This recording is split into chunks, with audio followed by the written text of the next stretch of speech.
प्रस्तुतकर्ता पतंजलि गाय का घी, माँ का भरोसा प्यार से परोसा।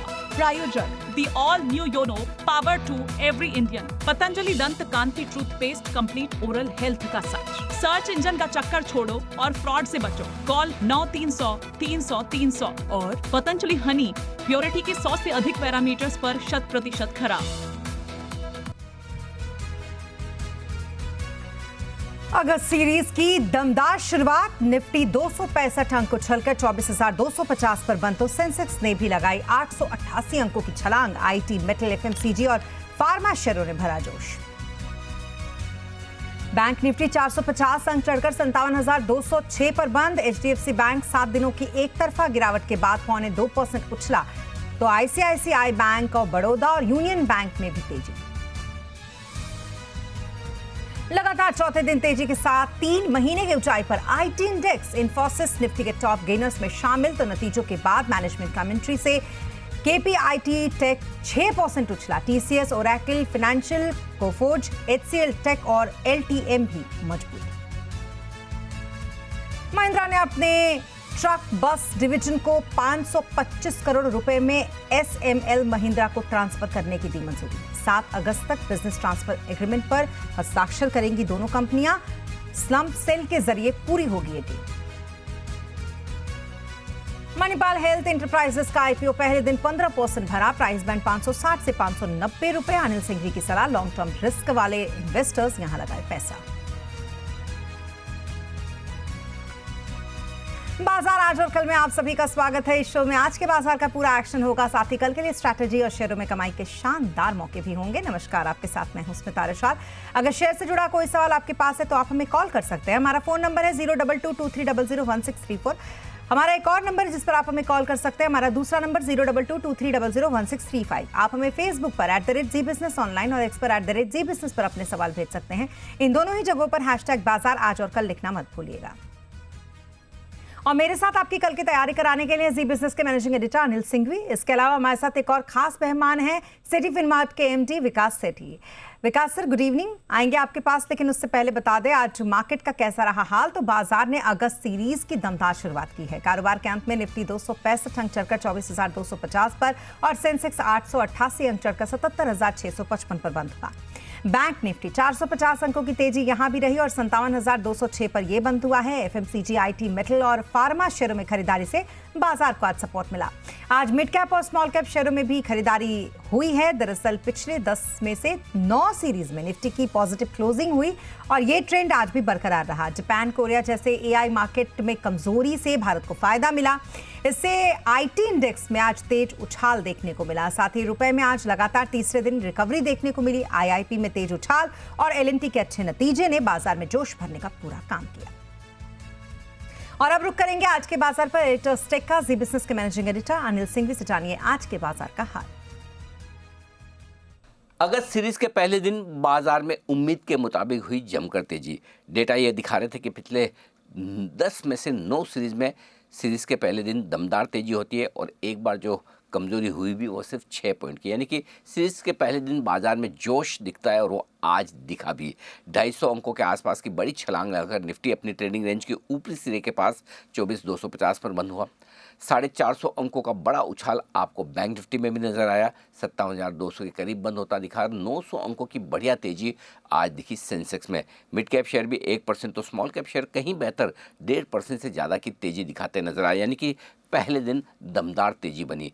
डेटा अपनी जगह, लेकिन इसके अलावा भी बहुत कुछ कारण थे। पहले इंटरनल्स बता दूं। एक तो ये कि कल एक्सपायरी के दिन एफआईज और घरेलू फंड दोनों की खरीदारी का आंकड़ा आया तो वो थोड़ा सपोर्ट वाला था। दूसरा, नई सीरीज की शुरुआत में पोजीशंस काफ़ी हल्की थी। एफआईज की इंडेक्स फ्यूचर्स लॉन्ग पोजीशन अक्टूबर 2025 के बाद सबसे लोएस्ट लेवल पर 0.9%। रोल ओवर्स काफ़ी कम हुए, सिर्फ 1,35,00,000 शेयरों का रोल ओवर निफ्टी में हुआ, जो कि 1,80,00,000 शेयर के मुकाबले में कम था। और जो रोल ओवर हैं निफ्टी के 80% से घटकर लगभग 72% के आसपास, यानी कि हल्के बाजार और एफआईज की शॉर्ट पोजीशन रोल ओवर होना भी अगली सीरीज के लिए फ़ायदेमंद रहा आज। इसके अलावा अमेरिका में भरपूर तेजी बनी, रुपए में लगातार रिकवरी का माहौल है, विक्स घटकर थोड़ी सी मजबूती के संकेत दे रहा है और कच्चा तेल उतार चढ़ाव के बीच $85 के आसपास। इन सब फैक्टर्स ने भी बाजार में जोश भरने का काम किया। जहां खुले वहीं से धीमे धीमे बढ़ते हुए डे हाई के करीब जाकर निफ्टी, बैंक निफ्टी और बाकी सारे इंडेक्स बंद होने में कामयाब रहे। सबसे बढ़िया बात यह थी कि आज लगातार आईटी इंडेक्स से चौथे दिन तेजी का सपोर्ट मिला। बैंक्स जो कमज़ोर थे, आज एचडीएफसी बैंक में रिकवरी आई और बैंकिंग शेयर से भी सपोर्ट मिला। कल एचयूएल के रिजल्ट्स के बाद तेज़ गिरावट हुई थी, लेकिन आज एचयूएल में तगड़ी रिकवरी और एफएमसीजी सेक्टर भी आज खरीदारी के जोश में आ गए। तो कई सारे सेक्टर्स ऐसे थे जहां से तेजी का रुझान अच्छा बनता दिखा और यही वजह थी कि आज सीरीज़ के पहले दिन बाजार में एक ऐसा ट्रेड बना जिससे किसी को कोई शिकायत हो नहीं सकती। जी हाँ, तो ये तो रहा बाजार का हाल और अब आगे बढ़ने से पहले देख लेते हैं कि संस्थागत निवेशकों ने आज कितनी खरीदारी या फिर बिकवाली की। तो एफआईआईज यानी कि विदेशी संस्थागत निवेशकों ने कैश मार्केट में करीब करीब 2,982 करोड़ की आज खरीदारी की है। वहीं डीआईआईज यानी कि घरेलू संस्थागत निवेशकों ने 998 करोड़ की यानी कि एफआईआईज से थोड़ी कम खरीदारी की है। तो ये तो रहे एफआईआईज डीआईआईज के आंकड़े और अब चलते हैं हमारे खास मेहमान सेठी फिनमार्ट के एमडी विकास सेठी जो लगातार हमारे साथ बने हुए हैं। सेठी सर, आज के बाजार पर आपका टेक क्या है? दूसरा, इस बाजार को क्या हम जो आज पॉजिटिव हमने देखा, इसको हम ये मान के चले कि आगे भी ये सेंटीमेंट अब जारी रहेंगे? एफआईआईज के आंकड़े भी सर बहुत अच्छे हैं। हाँ बिल्कुल स्मिता, देखिए आज के बाजार में तो एक धुआंधार तेजी देखने को मिली और जो purely reverse AI trade play out हुआ, हमारे आईटी सेक्टर में एक जबरदस्त तूफानी तेजी थी। सभी स्टॉक्स में इन्फोसिस, टीसीएस, एचसीएल टेक सब में एक अच्छी तेजी देखने को मिली और बाकी का सपोर्ट एलएनटी के बेहतरीन नतीजों के बाद एलएनटी में जो तेजी हुई है, फिर कल जो एचयूएल में जो गिरावट आई थी नतीजों के बाद, तो उसमें जो क्लैरिटी आई उसके बाद एचयूएल ने आज सपोर्ट किया।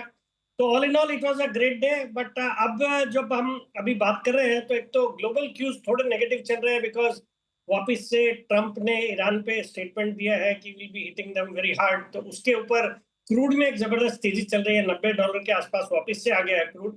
तो that is a cause for concern again कल के लिए हमारे बाजार के। बाकी यूएस में फेड की मीटिंग है जिसका आउटकम आना है, स्टेटस को होना चाहिए मेरे हिसाब से।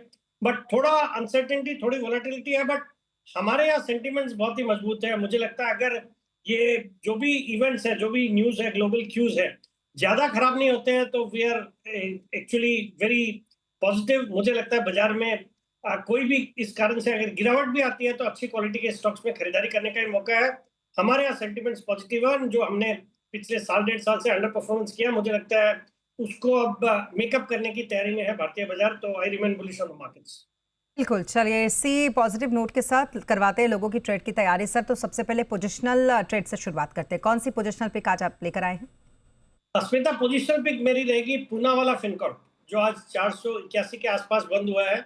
मेरे इसमें पोजिशनल टारगेट है 525 के, स्टॉप लॉस रखना है 450 रुपए का। एक बेहतरीन एनबीएफसी है, बहुत ही अच्छा एक पैन इंडिया प्रेजेंस है, अच्छा डिजिटल फोकस है और जो इसके नतीजे आए थे इस तिमाही के बहुत ही दमदार थे। और हम देख भी रहे हैं कि पिछले कुछ दिनों से एनबीएफसीज में भी एक अच्छी तेजी चल रही है। हालांकि इस स्टॉक ने अच्छा परफॉर्म किया, बट यहाँ से भी मुझे लगता है एक अच्छी तेजी इसमें एक्सपेक्ट करनी चाहिए।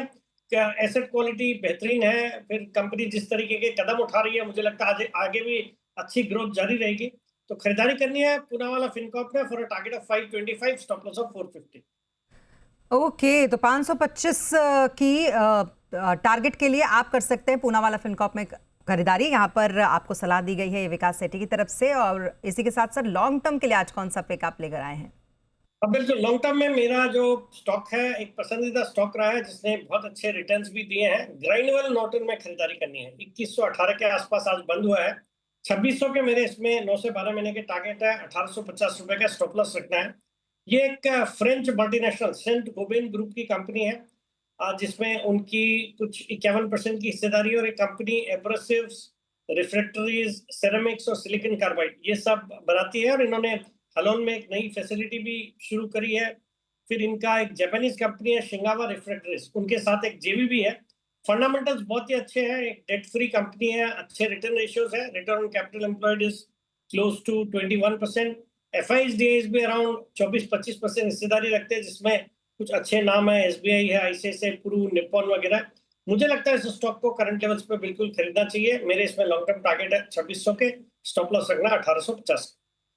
ओके, तो ग्राइंडवेल नॉर्टन इसमें 2600 के टारगेट के लिए आप कर सकते हैं खरीदारी। है विकास सेठी की आप सभी को सलाह, और इसी के साथ शो में आप शामिल करने का समय हो चुका है कुछ कॉलर्स को भी। तो पहले कॉलर हमारे साथ इस वक्त राहुल जुड़ चुके हैं। राहुल, पूछिए क्या सवाल है आपका। हेलो विकास सर। हाँ, हेलो। हमारा ग्रीव्स कॉटन हमारे पास शेयर है 173 की खरीद है, 173, 2602 शेयर है ग्रीव्स कॉटन के। और दूसरा स्टॉक है ट्रू वर्ल्ड बायो एनर्जी, हमें ये स्मॉल एचएनआई कैटेगरी में आईपीओ मिला था, 496 की खरीद, 420 शेयर। तो इन्हें लॉन्ग टर्म के लिए सलाह चाहिए।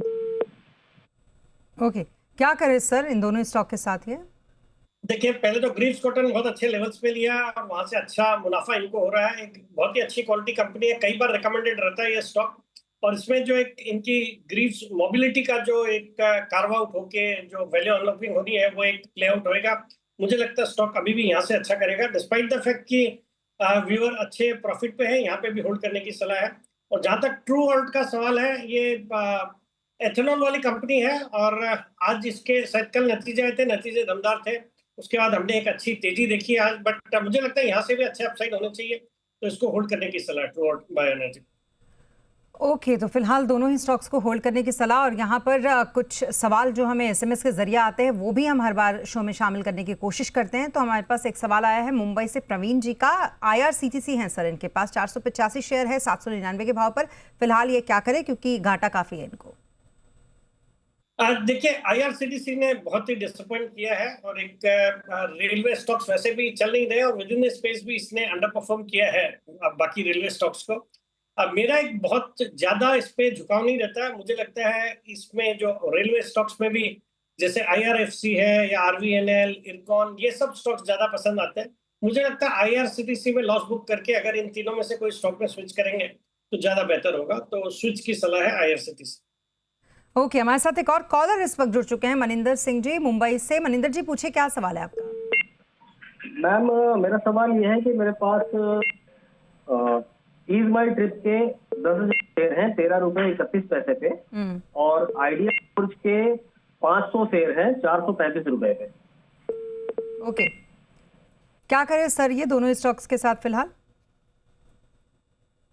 देखिए, जहां तक आइडिया फोर्ज का सवाल है, ये तो मेरा भी रिकमेंडेड स्टॉक है, अच्छे रिटर्न्स दिए और इन्होंने भी अच्छे लेवल्स पे लेके अच्छे प्रॉफिट में बैठे हैं।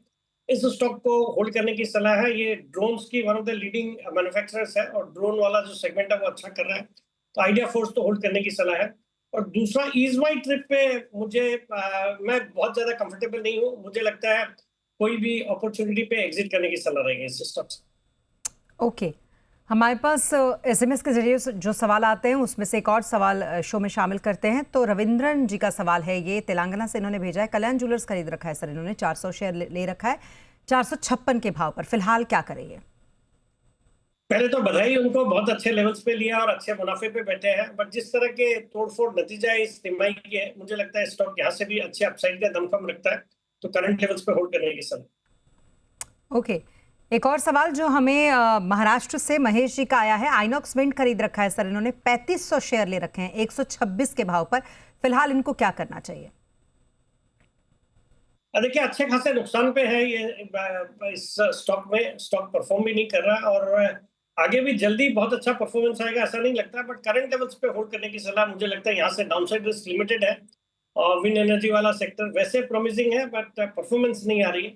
मुझे लगता है इन लेवल्स पे इसको होल्ड करें, डाउनसाइड रिस्क लिमिटेड लगती है यहाँ से। ओके, तो फिलहाल आइनॉक्स विंड आपको होल्ड करने की सलाह यहाँ पर दी जाती है। एक और सवाल जो हमारे पास गुजरात से आया है, मिरज का। सुजलॉन एनर्जी इन्होंने ले रखा है सर, 1000 शेयर इनके पास है 60 के भाव पर।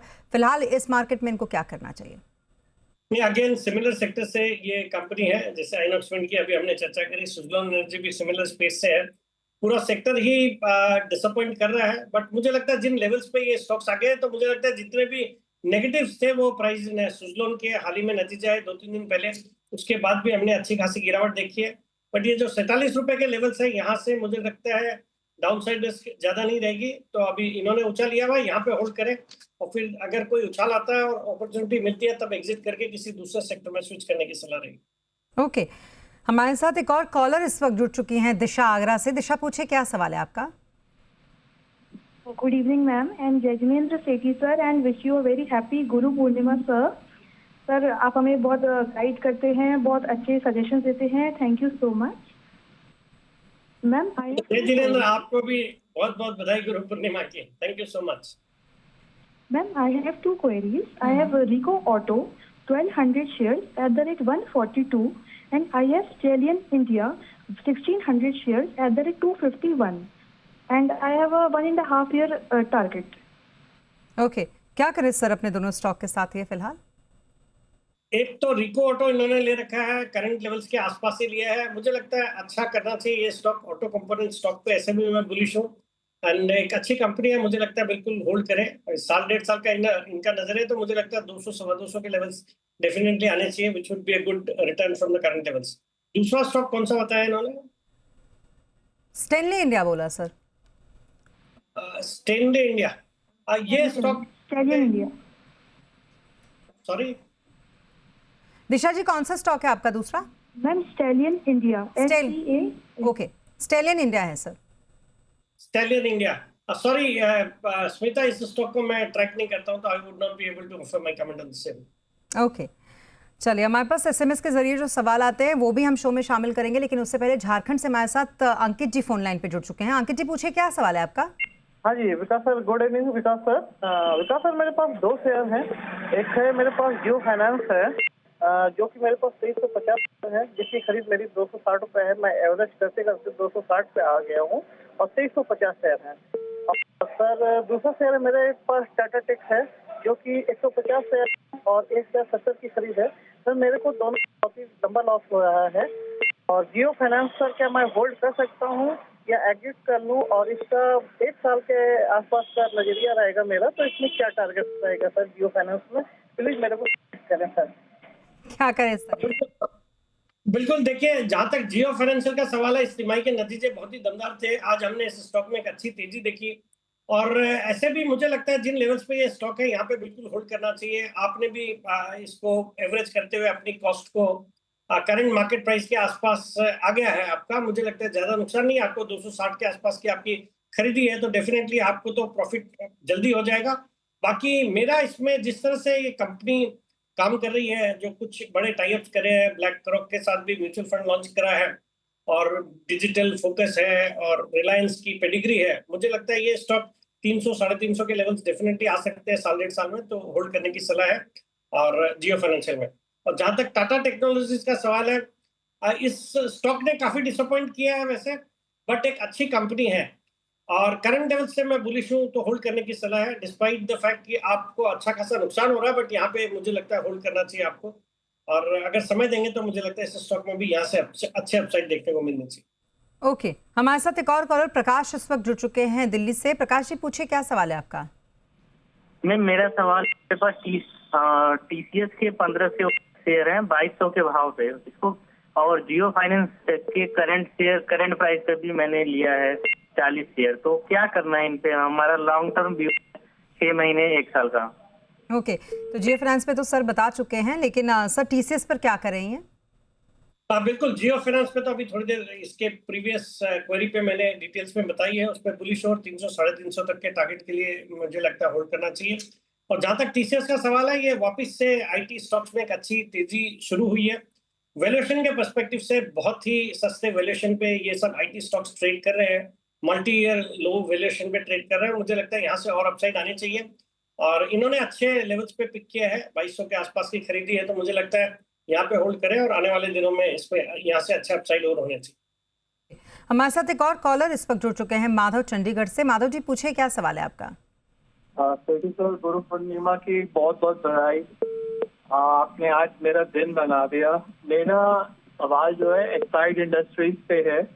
एक्साइड इंडस्ट्रीज मैं होल्ड कर रहा हूँ 404 के रेट पे 100 शेयर। इसका व्यू क्या है? बेचते हैं या होल्ड करें? कल इसके रिजल्ट्स भी आने, और ये एफ&ओ से बाहर हो गया। इसके हमारे लिए, रिटेल इन्वेस्टर के लिए ये न्यूज कैसी है, एफ&ओ से बाहर हो गया तो? दूसरा टूरिज्म फाइनेंस पे है, मेरे पास 100 शेयर्स हैं 82 के रेट पे। उसको होल्ड करें क्या करें सर ये दोनों स्टॉक के साथ?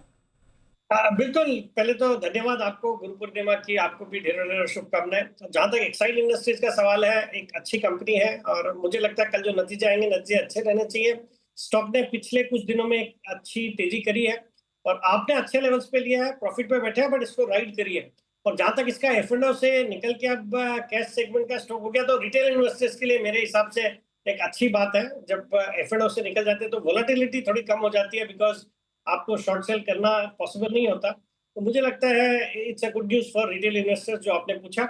और बाकी टूरिज्म फाइनेंस पे भी मैं बुलिश हूँ, मुझे लगता है इस सेक्टर अच्छा करेगा and with in the space एक अच्छी कंपनी है और आपने अच्छे लेवल्स पे लिया है, तो बिल्कुल होल्ड करने की सलाह और यहाँ से अपने प्रॉफिट्स को राइड करने की सलाह। ओके, हमारे साथ एक और कॉलर अरुण इस वक्त जुड़ चुके हैं गुवाहाटी से। अरुण, पूछे क्या सवाल है आपका?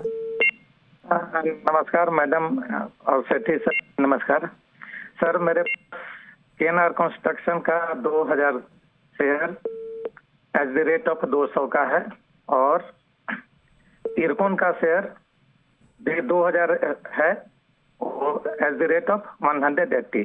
दोनों में क्या करना है? क्या करे सर ये फिलहाल?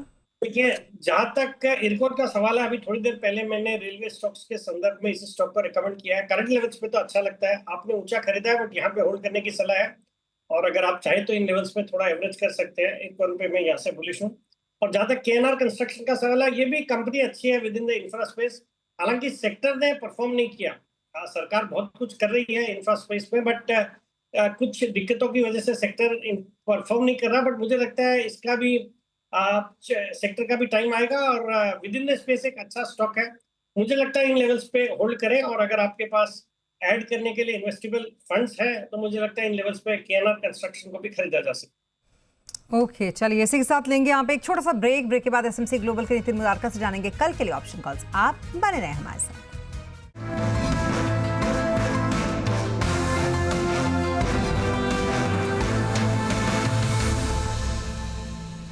और ब्रेक के बाद एक बार फिर आपका स्वागत है और अब देखते हैं जी बिजनेस के मैनेजिंग एडिटर अनिल सिंघवी कल के लिए बाजार पर आपको क्या स्ट्रैटेजी बनाने की सलाह दे रहे हैं। भारतीय बाजारों के बंद होने के वक्त डाउ फ्यूचर्स, नैस्डैक फ्यूचर्स बहुत ही छोटी सी रेंज में ट्रेड करते दिख रहे थे। हल्के से लाल निशान में डाउ फ्यूचर्स 51 पॉइंट ऊपर, 100 पॉइंट ऊपर नैस्डैक फ्यूचर्स। देखते हैं अमेरिका में किस तरह का ट्रेड रहता है और ये इंपॉर्टेंट इसलिए भी होगा कि आज रात अमेरिका में फेड की अहम बैठक है। ब्याज दरों पर नए फेड चेयरमैन साहब का फैसला भी आएगा और कमेंट्री भी इंपॉर्टेंट होगी। तो देखते हैं डॉलर इंडेक्स और अमेरिका के बॉन्ड यील्ड किस तरह का बिहेव करते हैं। इसके अलावा अमेरिका और ईरान के बीच में किसी तरह के डेवलपमेंट युद्ध को लेकर ये भी इंपॉर्टेंट हो गए। ट्रम्प साहब के बयान भी देखने होंगे ईरान के भी। लेकिन लोकल फैक्टर्स में आज सीरीज़ के पहले दिन जो तगड़ी तेज़ी बनी है, इसमें एफआईएस का कितना बड़ा योगदान रहा, वो भी बाजार का मूड माहौल डिसाइड करने का एक बड़ा कदम होगा। तो देखते हैं आज खरीदारी कितनी बनती है। कच्चा तेल डेफिनेटली हमारे लिए सबसे इम्पोर्टेंट फैक्टर एक रहता ही है, जिसके दम पर बाजार का मूड और टोन सेट होता है। आज जिस तरह की तेज़ी बनी है, अब 24,050, 24,125 कल के लिए मजबूत सपोर्ट का काम करेगा और ऊपरी स्तरों पर 24,265, 24,365 की रेंज छोटी सी रुकावट है। अगर ढंग की रेंज लेना चाहें तो 24,365 से लेके 24,525 की रेंज तक जाने की कोशिश निफ्टी की हो सकती है। बैंक निफ्टी का जहाँ तक सवाल है, 56,750, 56,925 की रेंज रहेगी सपोर्ट के तौर पर और ऊपरी स्तरों पर 57,400 से लेकर 57,525 की एक छोटी सी रेंज है, वहाँ तक जाने की कोशिश कल बैंक निफ्टी कर सकता है और उसके बाद देखेंगे और मजबूती बनती है या नहीं। लेकिन सीरीज़ के पहले दिन जिस तरह का जोश दिखा बाजार में, ऑल राउंड बाइंग हुई है, चौतरफा खरीदारी हुई है, वो साफ तौर पर दिखा रही कि अगर कच्चे तेल ने किसी तरह से परेशान नहीं किया, सुस्त भी रहा, तो बाजार अपनी तेज़ी को कल और आगे बढ़ाने की कोशिश ज़रूर करेंगे। जी हाँ, तो ये तो रही कल के लिए आपकी स्ट्रैटेजी और अब जानते हैं ऑप्शन की स्ट्रैटेजी, जो बताने के लिए हमारे साथ नितिन मुदारका इस वक्त कनेक्ट हो चुके हैं। नितिन सर, गुड इवनिंग, बताएं जरा ऑप्शन की कौन सी स्ट्रैटेजी रखे कल। देखिए, व्यू पॉजिटिव रहेगा और कल हम 24,200 की कॉल ऑप्शन पे बेट करेंगे और बाइंग रेंज 110 से 120 के बीच में होगी। इसकी क्लोजिंग प्राइस 140 के आसपास है। अगर ये 120 की रेंज में मिले तो आप खरीद सकते हैं। स्टॉप लॉस होगा 90 का और टारगेट ऊपर बनेंगे 175 के। तो 24,200 की कॉल ऑप्शन पे बेट करेंगे। Okay, thank you so much sir हमसे अपनी स्ट्रैटेजी शेयर करने के लिए। और एक बार फिर चलते हैं विकास जी के पास। विकास सर, इंट्राडे में कहाँ खरीदारी करेगा? बिल्कुल स्मिता, 2 स्टॉक्स देने जा रहा हूँ, दोनों कैश मार्केट के स्टॉक्स हैं। पहला स्टॉक है एमटार टेक्नोलॉजीज, जो पिछले कुछ दिनों से काफी गिरावट हो रही है। आज भी 5% सर्किट पे था, नीचे के 5,194 पे आज बंद हुआ है। बट इसके बाजार बंद होने के बाद नतीजे मुझे लगता है बहुत ही दमदार नतीजे आए हैं और अब इसकी जो गिरावट है वो थमनी चाहिए। कल के लिए मेरे टारगेट रहेंगे 5,300 रुपए के। स्टॉप लॉस रखना 5150 का। ये हो गया एंटाटेक। और दूसरा स्टॉक एक बैंकिंग स्टॉक है, इसके भी नतीजे हैं बाजार बंद होने के बाद। कर्नाटका बैंक के नतीजे शानदार है। स्टॉक 279 पे बंद हुआ है। मेरे इसमें कल के लिए टारगेट है 290 के, स्टॉप लॉस रखना है 272। ओके, तो एमटाटेक और कर्नाटका बैंक इसमें करना इंट्राडे के तौर पर आपको खरीदारी। ये सलाह है विकास सेठी की आप सभी को। और इसी के साथ सर, गुरु पूर्णिमा की आपको ढेर सारी शुभकामनाएं और थैंक यू सो मच हमें इसी तरीके से इनलाइट करने के लिए, हर रोज़ हमारे सभी सवालों का जवाब देने के लिए और हमारे दर्शकों के सभी सवालों का जवाब देने के लिए। Thank you so much sir, और थैंक यू सो मच हमारे साथ आज इस शो में शामिल होने के लिए। और इसी के साथ इस बुलेटिन में फिलहाल इतना ही। आप बने रहें जी बिजनेस के साथ। नमस्कार।